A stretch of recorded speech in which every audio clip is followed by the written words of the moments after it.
你别说我蒙人缺德，我这是缺钱。小东北人如其名，出生在民风粗犷的白山黑水之地，和一个疯子老爹相依为命。时值日寇侵华的动荡年代，战火纷飞，民不聊生。小东北的日子亦不好过，平日里就靠着坑蒙拐骗找口饱饭吃，时局混乱，从大清朝到伪满洲都在抓乱党。所谓乱党，就是有心人组织建立的救国会。小东北蒙人蒙到了教会神父的头上，谎称自己是救国会成员，拿着烟杆子装枪使，想敲神父一笔。这年头人都自顾不暇，哪还有闲心供着神？就连耶稣的钱也有人欠。神父将自己今日的收成塞给了小东北，里头还夹着一张白条。与此同时，在一家电影院里，一个浑身二流子气质的男人抽着烟走了进来，随便找了个位置，就脱掉鞋，将脚搭在座椅靠背上。旁边一个西装革履怀抱小猫的男士出声提醒，二流子一脸不屑，男士便脱了自己的鞋礼尚往来。随后两人便在座椅下偷偷地交换了鞋子。这个时期唯有救国会需要掩人耳目传递消息，两人身份自不必说。西装男拿到情报后准备离开，一队日本兵推门而入，为首的军官叫鸟山幸之助，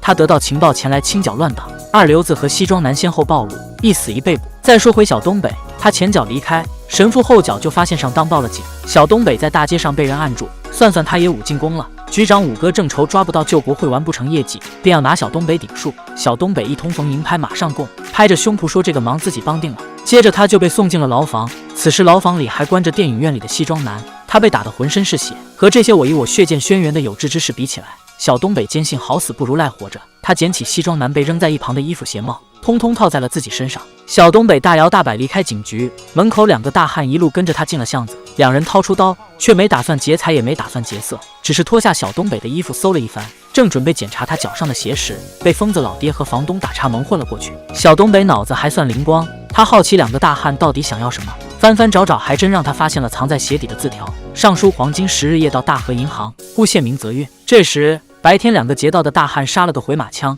见小东北不松口，便将他结结实实绑到了一个摄影棚。这是一个以女明星方蝶为首的救国会6人小组，平日里以剧组身份掩人耳目。他们这次的任务就是劫走运往大和银行的8吨黄金，进而阻止日本人向意大利购买军火的计划。方蝶决定到负责押运的顾县民家探探情况。小东北是个务实的人，他不在意日本人买不买军火，只想分到黄金，便提出加入他们。一旁的皮衣男一把将小东北按在了桌上，让他哪凉快哪待着。方蝶一行人随即离开，在路上偶遇一伙喝醉的日本人，被他们撞破了身份，几人立马掏枪反击。危急时刻，小东北不知从哪冒了出来，带着一行人躲进了教堂，这才有惊无险逃过一劫。小东北也得到了方蝶的认可，让他以司机的身份加入了这次行动。有了正式工作，小东北将这件喜事分享给了老爹。两人都是底层小人物，能天天吃得上疙瘩汤就是好生活，哪里知道上流社会有多上流。于是小东北便想找机会带老爹见见世面。我告诉你别嘚瑟了，我大哥长沙人。大哥好，我太原人。你他妈跟谁俩呢？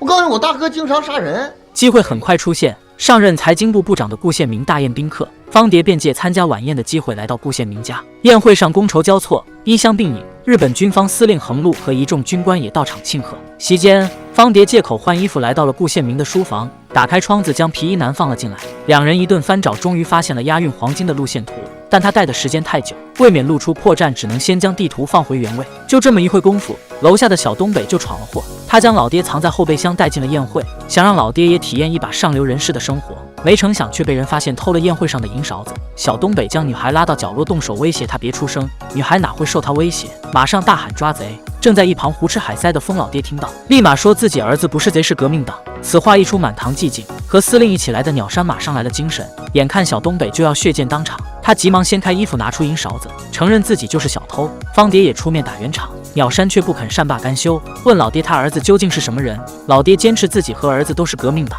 还疯疯癫癫说起当年参加义和团的壮举。鸟山仔细观察，确认老爹不是在演戏，这才放过了二人。这一关过得异常惊险，方蝶出了一身冷汗，转而怒火中烧，赏了小东北几个耳光，指责他成事不足败事有余，屋漏偏逢连夜雨。小东北不仅丢了工作，父子俩还被房东赶出了门。第二天，小东北换了身形后在街上行乞，无意中看到告发自己偷勺子的女孩。女孩名叫倩倩，是顾县民的千金，和她同行的人叫潘晓彤，是早已名存实亡的满清贵胄。两人虽有婚约在身，但倩倩崇尚自由和真爱，潘晓彤却守着清廷后裔的老旧做派，二人注定无法走到一起。争执几句后不欢而散。小东北见倩倩落了单，便跟上去想要给她点教训。这时警报声四起，美军的轰炸机呼啸而过，人群顿时炸开了锅。小东北本想自己跑路，看到倩倩像个鹌鹑似的蹲在原地，便一把拽起她往安全的地方跑。倩倩因为对小东北印象很差，一把将他推开，这一推小东北就被炸开的砖头砸晕了过去。他再次醒来是在倩倩的卧室，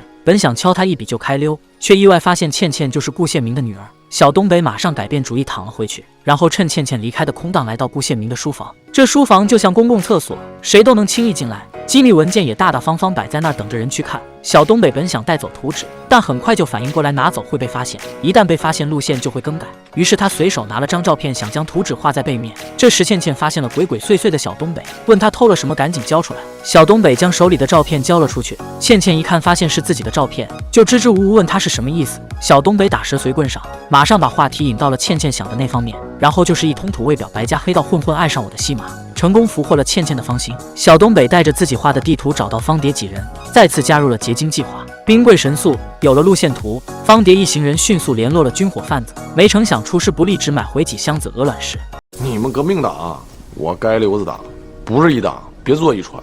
武器没了，就要想别的办法。金车明晚就到，黄金一旦进入银行，军火交易就无法阻止。因此，方蝶决定发挥他们的特长，利用声音、光线、爆破等影视道具，在设计好的时间地点制造一场空袭。紧接着几人再扮成日军，将金车引进甲房空洞，来个瓮中捉鳖。计划进行得很顺利，唯一没有设想到的就是押车人竟然是倩倩。导演和制片想要杀人灭口，小东北于心不忍，再三保证倩倩不会说出去，然后让她赶紧走。小东北分到了自己那一成金子，没等风头过去就嘚瑟的拿出一条来付房租，结果被房东举报到了警察局。小东北逃走，老爹却被抓走带到了鸟山面前。鸟山知道他有个孝顺儿子，便用老爹的命要挟小东北现身。小东北左思右想，决定拿金子去换老爹，但鸟山要的不只是黄金，他还要知道金车在哪，组织者是谁。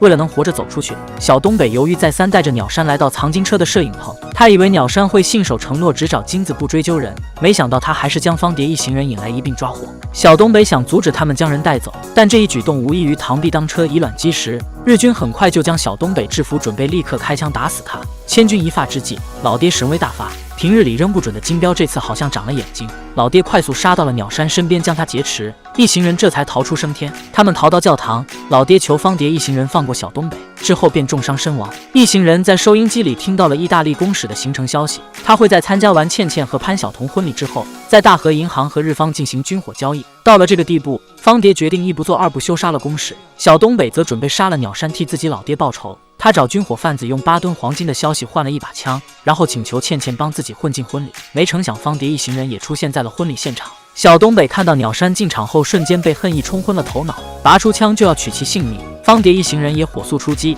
枪声四起，人群乱作一团。一场火拼后，救国会全部牺牲。小东北被鸟山推下楼，摔到了钢琴上，最后他又辗转落到了五哥手里。这一刻，小东北才知道为什么有人前仆后继救亡图存，哪怕为此献出生命都在所不惜，因为有的东西比命还要珍贵。小东北被五哥一枪打中，掉到了湖里。这一枪五哥收了500块打片。倩倩和神父救回了小东北，并收拾东西准备和他一起离开。小东北恶声恶气赶走倩倩，然后给自己立了碑，准备干票大的。这一去他没打算活着回来。小东北绑了房东，问出王水的来历，然后开着装满王水的车子杀进了大和银行。颇有赵云单枪匹马挑千军的气势，守在银行门口等着捡漏的军火贩子们被小东北这股勇冠三军的狠劲感染，开着装甲车冲进银行，炸开了金库大门。小东北立马打开罐车，将王水倒进了金库。谁知鸟山命硬，居然还活着。他挟持着倩倩出现，小东北找到机会，一把扔出飞刀，正中鸟山心口。二人还没来得及松一口气，没死透的鸟山就拿起枪射杀了倩倩。小东北看着倩倩倒在眼前，